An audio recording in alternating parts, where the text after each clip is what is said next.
Rock কাটার practice এই বাংলাদেশে কাদের আছে?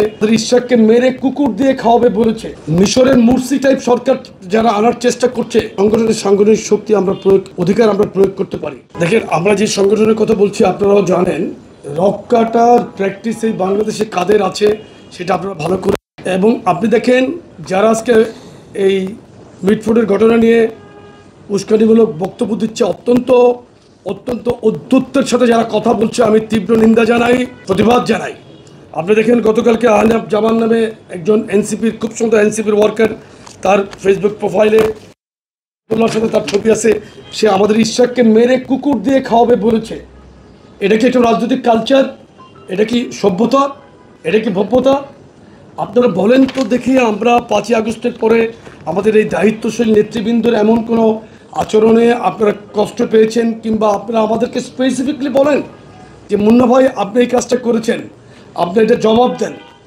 আপনি আমাকে এইভাবে কোশ্চেন করেন, আমি উত্তর দিতে প্রস্তুত।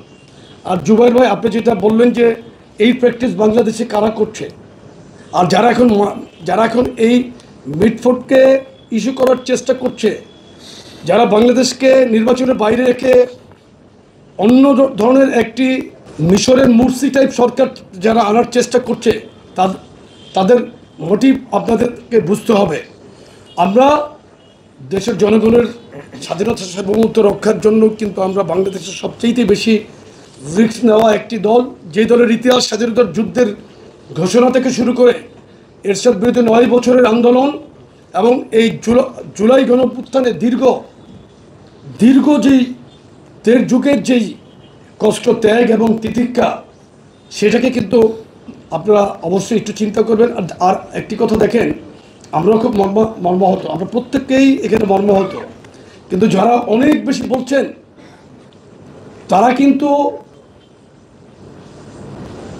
বলছেন মানবতার কথা বলছেন, কিন্তু তাদের মানবতা বিরোধী অনেক ঘটনার আজ পর্যন্ত তারা বাংলাদেশের মানুষের কাছে কোনো প্রকার ক্ষমা চায় নাই। আমরা বলেছি, ভিডিও চিত্রে যে নৃশংস ঘটনাটা যারা ঘটিয়েছে তাদের পরিচয় আমরা এখনও নিশ্চিত হতে পারি নাই। বাংলাদেশের সর্বোচ্চ ডিটেকটিভ বা গোয়েন্দারা এখনও নিশ্চিত হতে পেরেছে কিনা আমি জানি না।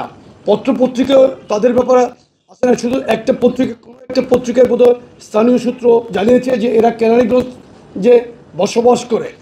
আপনি জানেন, কেরানীগঞ্জের ওই এলাকায় নিম্নবিত্ত মানুষের অনেক বসবাস, অনেক টাইপের ক্রিমিনালরা ঢাকাতে ক্রাইম করে গিয়ে ওই সমস্ত এলাকায় অবস্থান করে।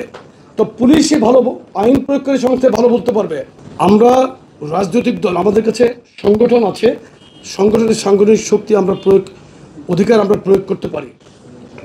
সরকারের দায়িত্ব কি? যে সমস্ত জায়গাগুলোতে আপনার অস্থিরতা তৈরি হতে পারে, যে সমস্ত লাভজনক জায়গাগুলোতে বিভিন্ন সময় আগের সরকারের নিয়ন্ত্রণে ছিল, এই সমস্ত জায়গাগুলোকে সরকারের উচিত ছিল র্যাকি করে তাদের নিয়ন্ত্রণে সেগুলো নিয়ে নেওয়া। তৎপরতা দৃশ্যমান থাকতো, কঠিনতম পরিস্থিতি তারা আইন প্রয়োগের ক্ষেত্রে রাখতো। নিশ্চয়ই এই ধরনের ঘটনা ঘটার ক্ষেত্রে মানুষ দ্বিতীয়বার চিন্তা করত। তো এটা তো তাদের কাছে কোশ্চেন করবে না। আমরা যে বহিষ্কার করছি, কারণ আমরা একটা পদ্ধতিকে বিশ্বাস করি, ঘটনাকে অস্বীকার করছি না। আওয়ামী লীগ যে কোনো ঘটনা ঘটলেই কিন্তু অস্বীকার করতো, আমরা কিন্তু করছি না।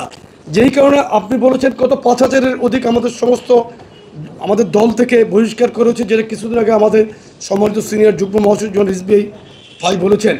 তার মানে কি আমরা স্বীকার করছি, আমরা দায়িত্ব নিচ্ছি, আমাদের জায়গা থেকে কিন্তু আমরা দায়িত্ব নিচ্ছি।